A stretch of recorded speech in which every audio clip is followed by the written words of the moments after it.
There was a folding chair sitting beside a gray trash can in the corner of the banquet hall. And when I walked through that door on a bright spring afternoon, I almost laughed.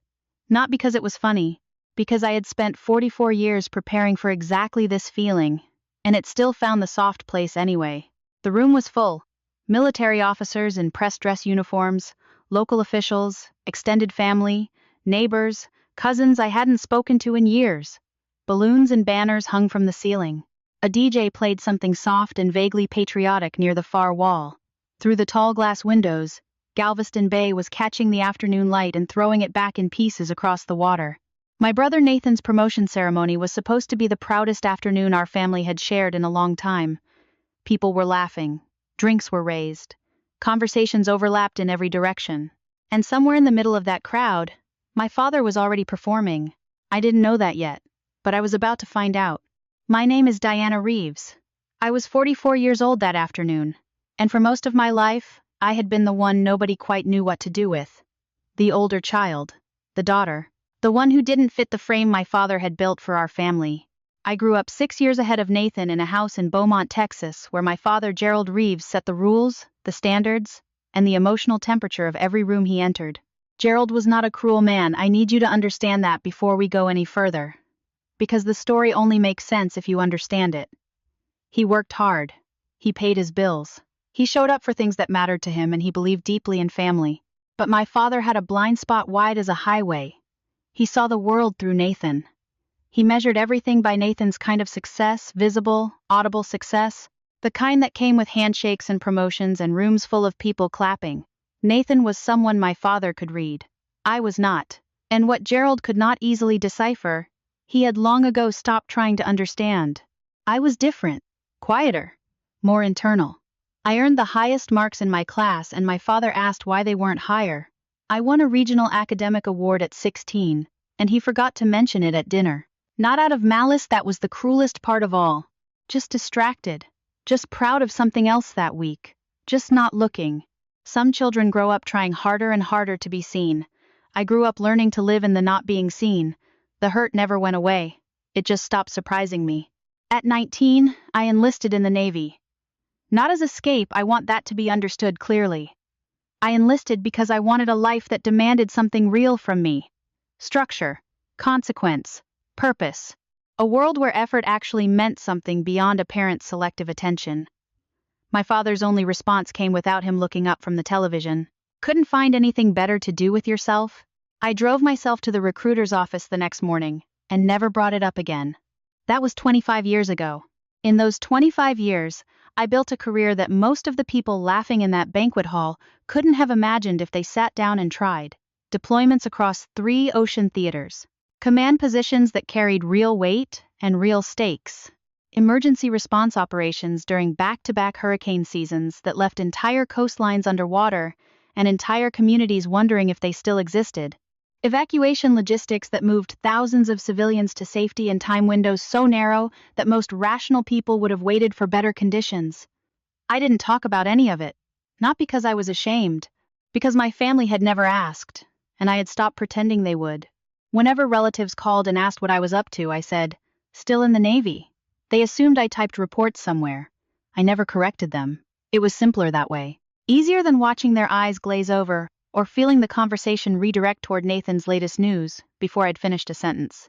I was still turning all of that over in my mind when I went looking for my seat. Or rather, when I couldn't find my seat.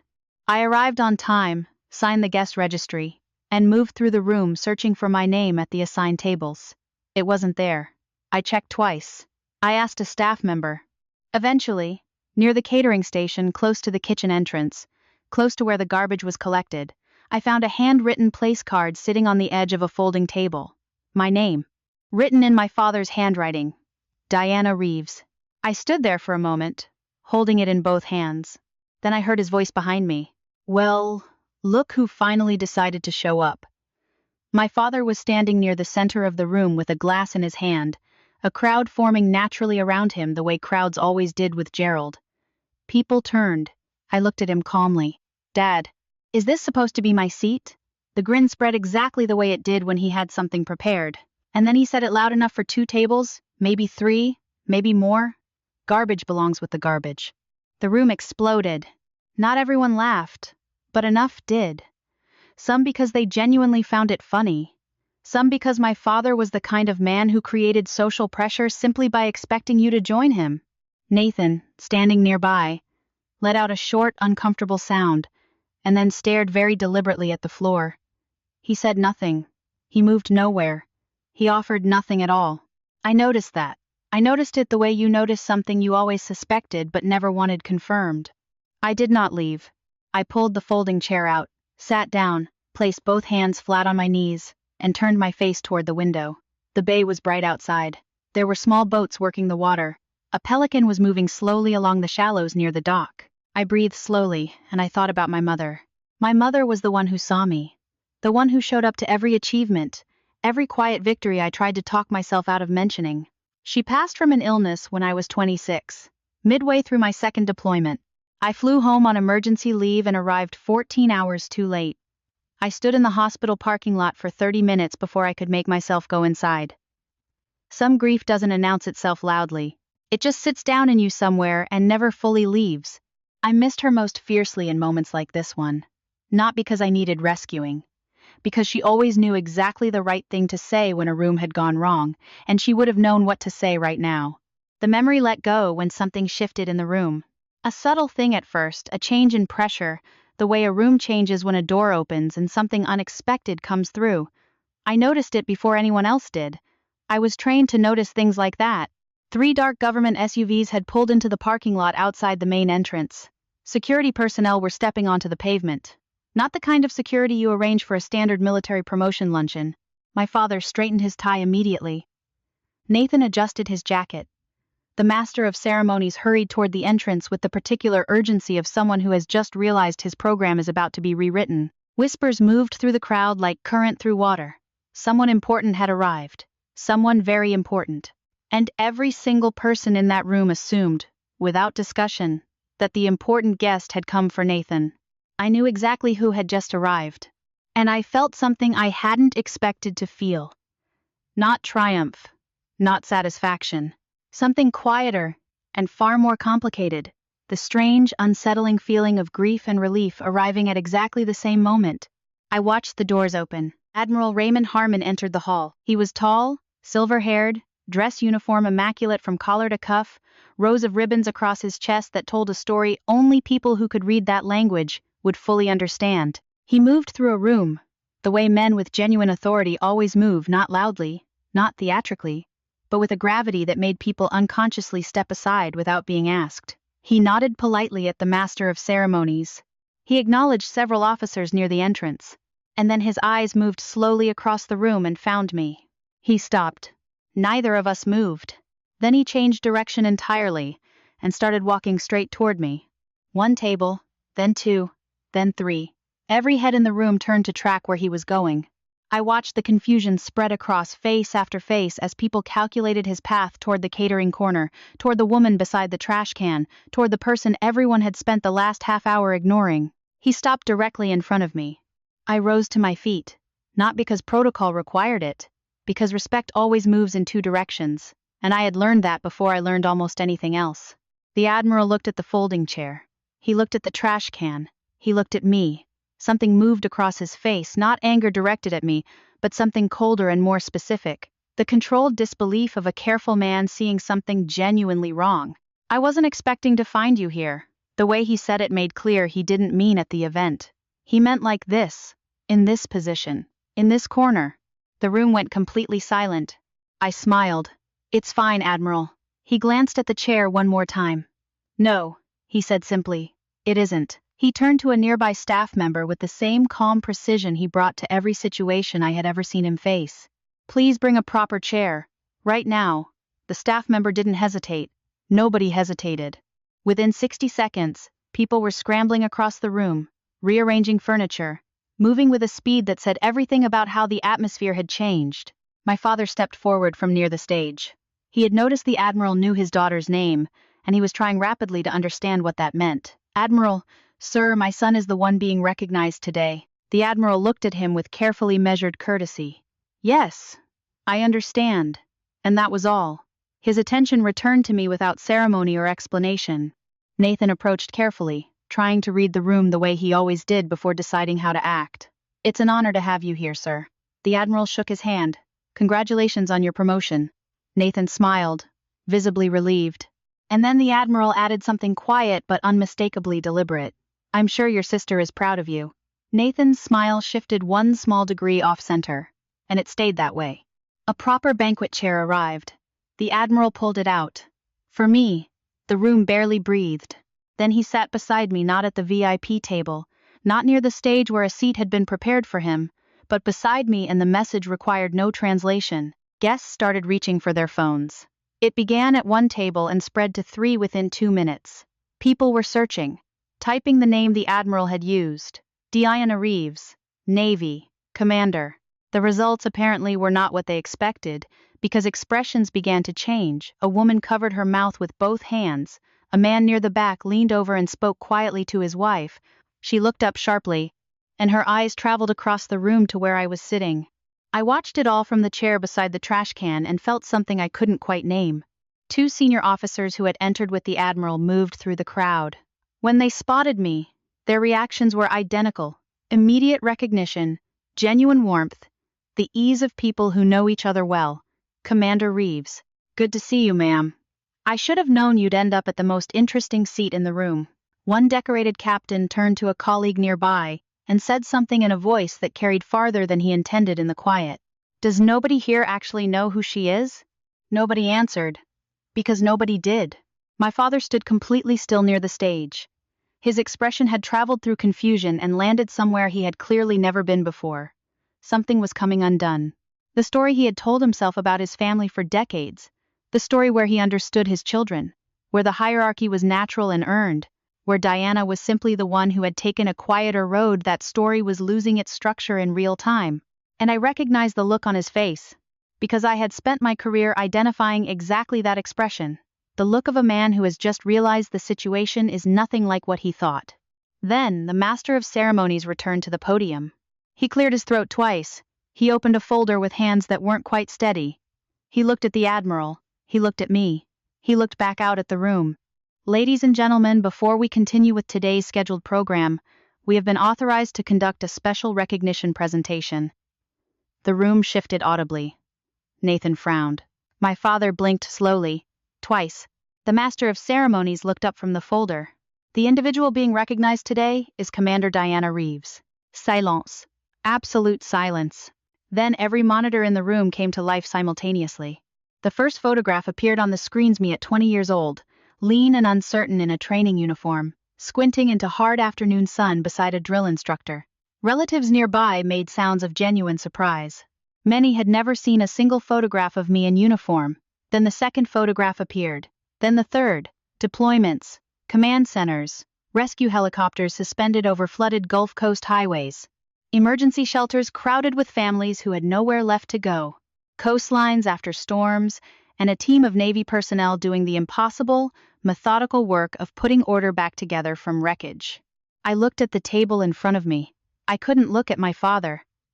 Not yet. Not while the images were still on the screens.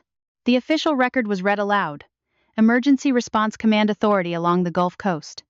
Multi-agency coordination across 4 separate catastrophic weather events. Civilian evacuations conducted in deteriorating conditions when most people would have waited for safer windows. Recognition at the regional and national level. I kept my eyes down and my hands folded and reminded myself to keep breathing at a normal pace. Then the video began. Service members appeared on the screens one by one, speaking directly into the camera. A senior chief petty officer described a Gulf Coast hurricane evacuation. 600 civilians, 4 hours, roads already beginning to flood. Commander Reeves made the call when nobody else would make it. A civilian emergency coordinator described logistics with no precedent. She built the framework from nothing. We still use it today. And then a young officer barely in his mid-20s, voice steady with something genuine, looked straight into the camera and said the thing that made the room fall completely silent. "I was brand new when I first worked under Commander Reeves. I thought leadership meant always knowing the right answer." He paused. "She taught me it means being accountable when you don't. Everything I understand about taking care of the people under your command I learned by watching her." I looked at the ceiling for a moment, because my eyes were doing something I did not want them to do in front of 100 people. My mother would not have cared about the ceremony. She would have cared about that testimony.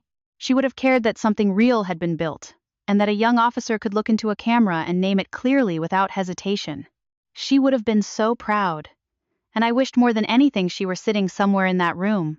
The applause that followed was genuine and loud, and I sat through it with my hands in my lap and my face composed, and thought about how strange it is to be seen after a lifetime of being looked past. Then Admiral Harmon stood. He moved to the podium with deliberate calm. He looked out across the room, the officers, the local officials, the family members, the guests who had laughed an hour ago, and then he let his gaze rest, with unmistakable intention, on my father. There appears to be a misunderstanding I'd like to address. The room was perfectly still. Several people here seem to believe I'm present today because Commander Reeves and I share a personal relationship. A pause. That's not accurate. Another pause, shorter and heavier. I'm here because I've spent years watching one of the finest officers I have encountered in my career serve this country with a quality of integrity that most people never witness. Not because she conceals it. He looked at me, then back at the room. Because nobody thought to look. The silence that followed was the loudest thing that had happened all afternoon. My father's face went white. Not pale. White. Because in one sentence, the Admiral had done something no ceremony ever could have. He had named the thing my father had spent 44 years leaving unnamed. Not my absence from the family. His. The choice not to look. The permission he gave himself year after year to not ask a single real question. And I watched my father hear it. I watched it land. A few minutes later, I noticed movement near the far exit. My father was walking away. Alone. Head down. No conversation, no goodbye, no final joke for any remaining audience. He moved through the door and disappeared. And something about that image, Gerald Reeves leaving a room that had finally told the truth about his daughter, broke something in me that the folding chair never had, because I hadn't come to this ceremony wanting any of this. I had not stood in that parking lot that morning, imagining some reversal. I would have been entirely content to sit at a corner table, eat a quiet lunch, and drive home alone. I had never hidden my career to set a trap. I had simply lived it, and waited somewhere deep in a place I rarely admitted existed for one person in that family to ask one real question. Nobody ever did. Not once. Not in 25 years. That evening, I drove to a cemetery on the east side of Beaumont. The sun was going down behind the tree line. The air smelled like cut grass and the beginning of night. I carried white flowers, my mother's preference, and I sat for a long time under a live oak, beside a headstone with a name I still cannot read without feeling suddenly much younger than I am. I thought today would fix something. I said out loud to nobody and to someone at the same time. I don't know why I thought that. The wind moved through the branches above me. Admiral Harmon found me there 20 minutes later. He sat down on the grass beside me without being asked. We had known each other long enough that silence needed no explanation between us. Eventually I said, I thought if he finally saw the whole picture, something would click into place. And? I shook my head slowly. It doesn't work that way, does it? No, he said quietly. It doesn't. I looked at my mother's name in the stone. I spent 25 years building something I was proud of. And some part of me, some stubborn, impossible part, was still doing it for him. He placed his hand over mine. That's the part that's still his daughter. I didn't answer. But I didn't move my hand either. What I understood that night, what I'm still learning, is that the story we tell ourselves about why we work so hard is sometimes a translation of something older and simpler underneath. Sometimes people build extraordinary things because beneath all the discipline and the achievement and the career, there is a child who wanted one person to look up and say, I see you. That doesn't diminish the work, it explains the longing. And the mistake most people make is believing that accomplishment can go back in time and answer a question about worth. It can't. The question of worth isn't settled by a ceremony or a set of ribbons or an admiral's testimony. It's settled in the quiet, private choice to know your own value without waiting for someone else to confirm it. I had known that for years. I was still learning to live it completely. The knock came at 7:40 the next morning. I opened the hotel room door. My father was standing in the hallway. His eyes were red. His shoulders looked smaller than I had ever seen them. Not physically smaller, but collapsed somehow, like something structural had given way overnight. He had been awake the entire night. Nathan called me later that day to explain. My father had gone home and climbed into the attic and spent hours going through a cardboard box he hadn't opened in years.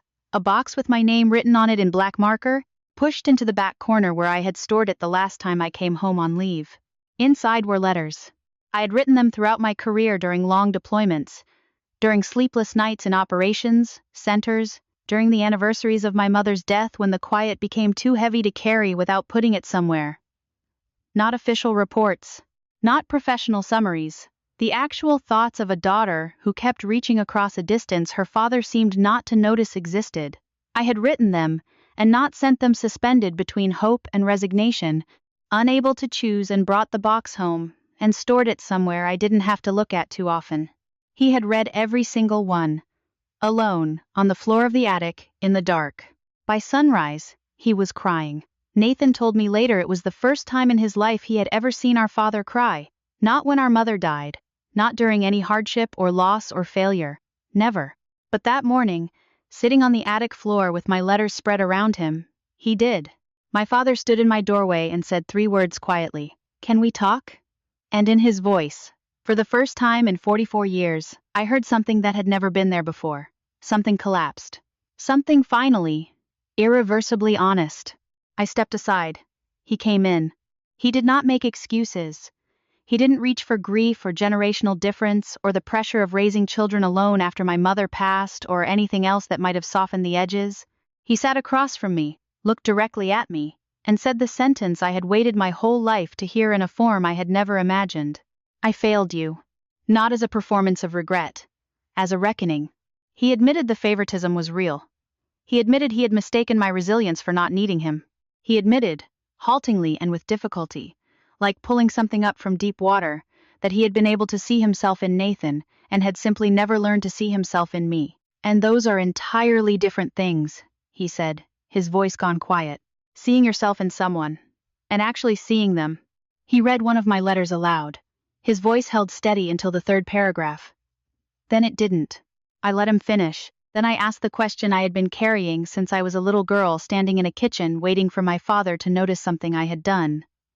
"Was I ever enough for you?" He looked at me with something raw and devastated in his eyes that I had genuinely never seen there before. "You were always more than enough," he said. "The failure was entirely mine. Not every wound closes in a single morning, but some wounds finally stop bleeding." Nathan arrived an hour later. The 3 of us sat together for the first time in longer than any of us could accurately measure. Nathan said the things that needed saying, that he had known the treatment was unequal and chosen silence, that he had accepted praise that should have included me, that he had allowed our father's version of the family to become his own without ever questioning it. He said, simply and without drama, "I don't want to lose my sister." I looked at him through tears and smiled. "Then don't." That simply, that completely. That's all it took to begin. Months later, at an ordinary Sunday dinner with no ceremony and no program and no speeches, I arrived at my father's house. He met me at the door. He hugged me, held on a moment longer than usual, the way people hold on when they are trying to say something they don't yet have words for. Then he walked me inside and pointed to a chair at the center of the table. My place. Set, saved, waiting.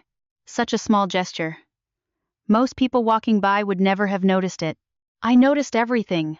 Because all those years ago, I had wanted nothing more than a seat at the table. Not because of status or recognition or rank, because I wanted to belong to the family I came from. And finally, I did. Not because I had proven something. Not because a room full of people had applauded. Not because an admiral had spoken on my behalf. But because the truth had finally been allowed into the room. And once the truth arrives, healing becomes possible. Looking back now, the greatest victory of that afternoon was not watching my father's face lose its color. It was not the standing ovation, or the monitors full of photographs, or the officers shaking my hand. The greatest victory was discovering that the people who hurt us are sometimes capable of becoming more than who they were if we give them the chance and they choose to take it. My father can never give me back the years we lost. Neither of us can change what happened in that banquet hall or in the house I grew up in or in every phone call and family dinner where I was the one nobody quite saw. But we can choose what happens from here. And sometimes, not always, but sometimes that is genuinely enough. If this story has landed somewhere near your chest, I want to leave you with one thing. Think about the people in your life who carry everything quietly. The ones who show up and do the work without asking for acknowledgement. The ones you assume are fine because they never say otherwise. Reach out to one of them today. Not with a speech, just with presence. Just with a real question and the patience to wait for a real answer. That might be the most important thing you do this week. And I want to know, has someone ever looked straight through you the way my family looked through me? Or maybe you've been on the other side of this story, the one who didn't ask, who didn't look, who assumed someone strong didn't need you. Either way, I want to hear from you. Type 1 in the comments if you think I made the right choice staying in that room. Type 2 if you think I should have spoken up about my career years earlier. Type 3 if this story reminded you of someone in your own life. And tell me where in the world you're watching from and what time it is there. I read every single comment. If stories about family and forgiveness and the quiet courage it takes to offer someone a second chance stay with you, please subscribe and stay close. There is more coming. And someone you know might need to hear it. This is a fictional story inspired by real emotional experiences, fully rewritten and reimagined in Galveston, Texas to create original content. Any resemblance to real people or events is coincidental.